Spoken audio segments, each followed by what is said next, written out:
हनुमान तू मरते दम तक याद रखेगा, राम की शक्ति का परिचय तुझको आज राम का दास ये देगा। घर के घर सब लांग दिए, घर कूद कूद कर पार किए, जा पड़े कदम मारुति के उन महलों के छप्पर फाड़ दिए, और महल के महल ही राख कर दिए, किसी के भी वो हाथ आए ना। उठी आग की लपटे ऐसी जले असुर जो भाग पाए ना, साधारण जो समझ के बैठा रावण की वो दूर की शंका। भरी लंका में हनुमान ने बजा दिया श्री राम का डंका। अब सोते जागते उठते बैठते राम का ही तू ध्यान करेगा, 10 मुख वाले हर मुख से अब राम का ही तू नाम कहेगा। हे लंकापति रावण, श्री राम के साथ बैर रखने वाले को स्वयं त्रिदेव भी नहीं बचा सकते।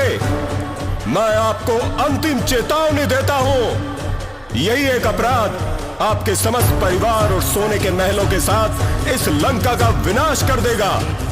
इस हंसते गाते देश में चीखों के सिवा कुछ नहीं बचेगा। मृत आत्माओं को पानी भी पूछने वाला कोई नहीं बचेगा।